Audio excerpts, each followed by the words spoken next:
Reparos a la consulta popular. Cada vez se escuchan más críticas a las preguntas que el gobierno propuso para que voten los colombianos. Desde problemas de redacción hasta inconveniencias hacen parte de los señalamientos. Esta noche analizamos el tema con el ex viceministro de Hacienda, Juan Alberto Londoño. Otro retroceso en las finanzas de Ecopetrol. Al cierre del primer trimestre, la compañía petrolera reporta una caída de más de 20% en las utilidades. En minutos les contamos qué más dijo en su balance el presidente de la compañía, Ricardo Roa. Ajustes a las perspectivas del país. El Banco de la República presentó nuevas proyecciones sobre la economía colombiana para este resto de año. Víctor Grosso nos contará qué dicen las cifras en materia de inflación, empleo y crecimiento, entre otros factores.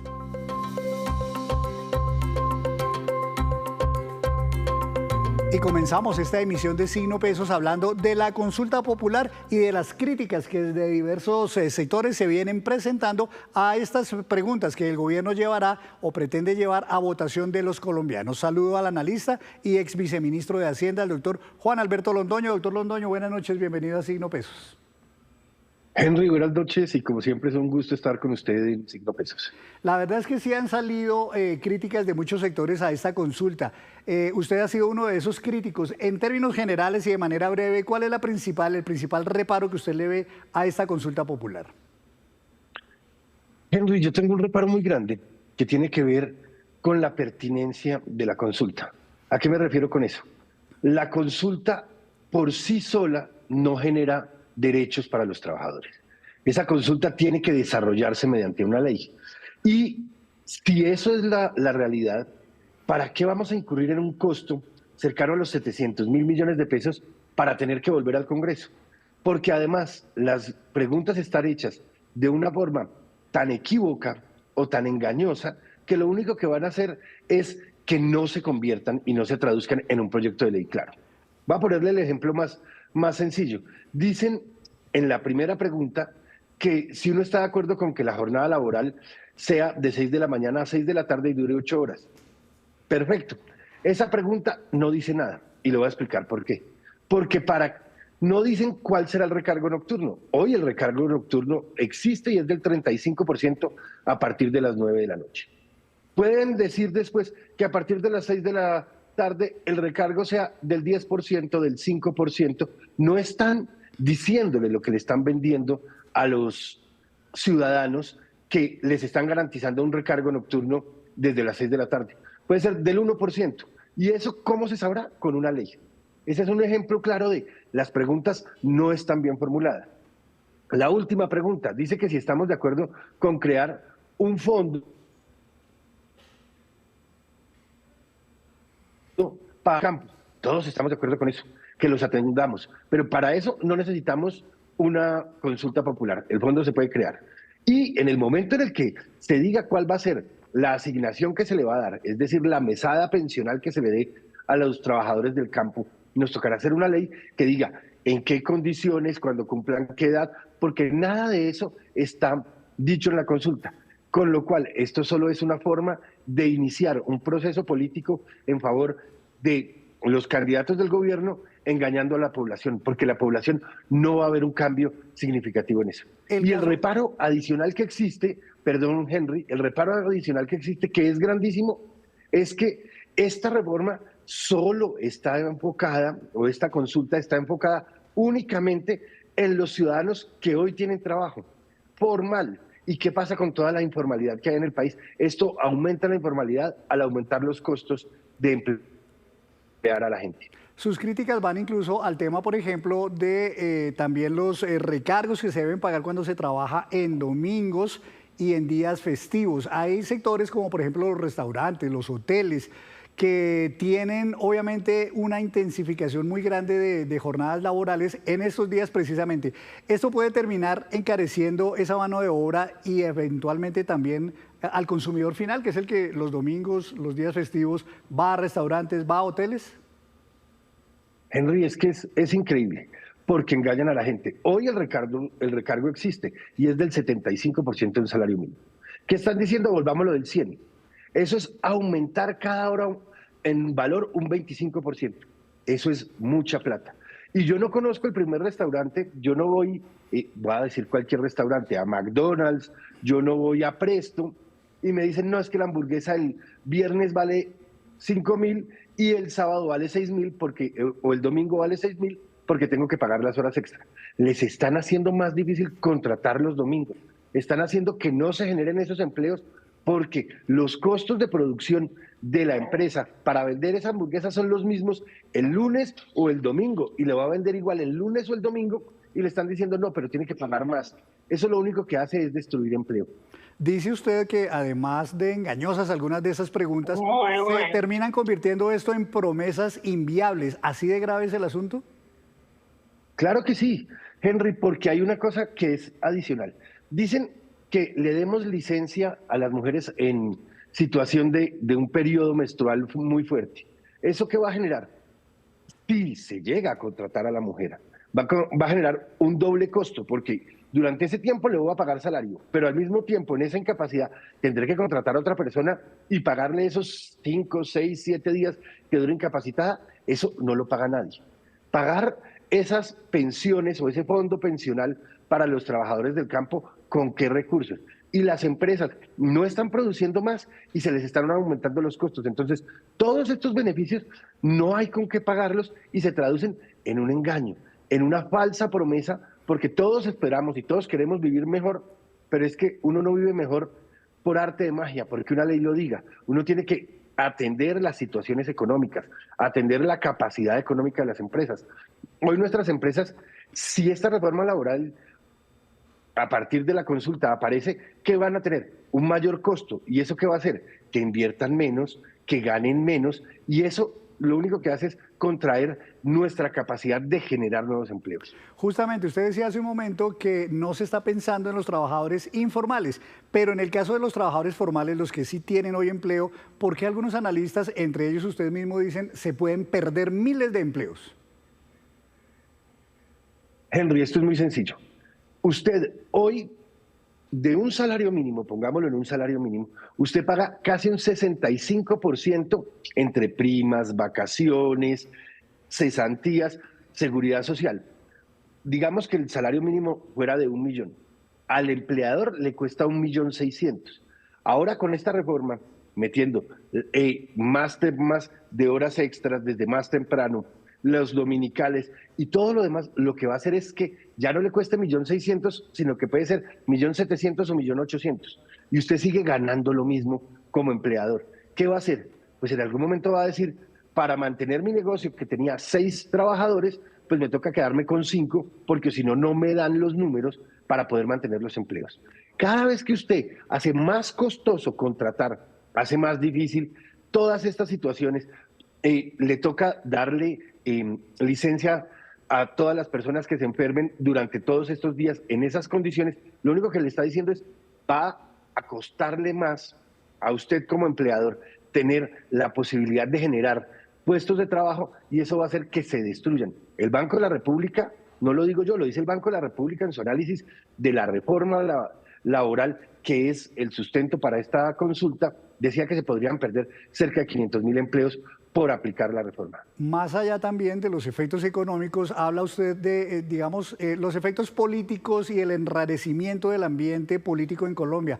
Dice usted, ¿se está anticipando la campaña de 2026 con esta consulta?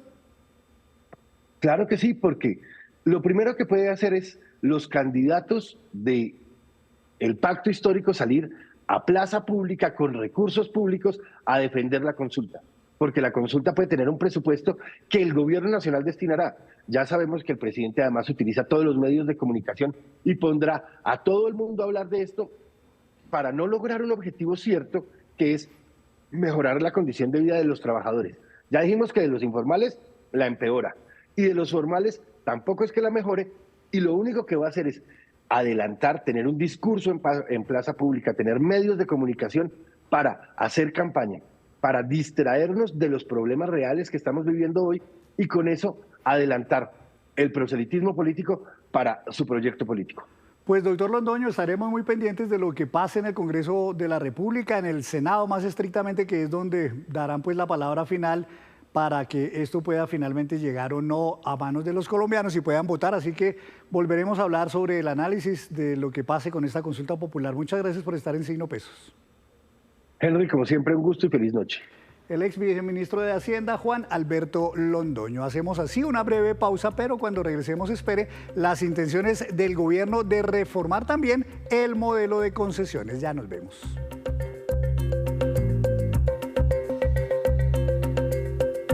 Gracias por continuar con nosotros en Signo Pesos. Llega a esta hora don Víctor Grosso para hablarnos del Banco de la República. Don Henry, buenas noches para los televidentes. Y es que el Banco de la República cada 3 meses revela un informe que se conoce como el Reporte de Política Monetaria del Banco de la República y en él actualiza las proyecciones económicas. Hoy conocimos el último reporte y hay varios cambios frente al entregado al público 3 meses atrás. Empecemos y vamos a destacar las variables más importantes.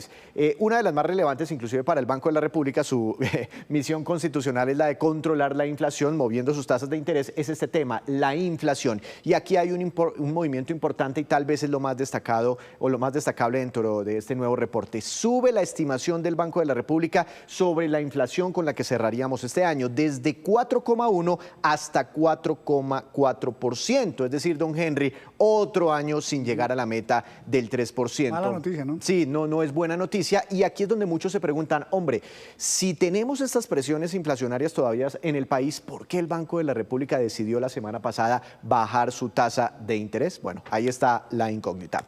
Otra estimación, esta es buena, sobre desempleo. En línea con la reactivación que viene presentando la economía, el Banco de la República decide bajar su estimación frente a la tasa de desempleo promedio para este año desde 9,8 hasta 9,6%. Sin embargo, hay un interrogante y es la calidad del empleo que se está generando, porque hemos visto en los últimos reportes, don Henry, usted lo ha resaltado aquí muy bien, y es que sí, está mejorando la tasa de desempleo en el país, pero está creciendo mucho la informalidad y también el empleo por cuenta propia, es decir, no empleos totalmente formales.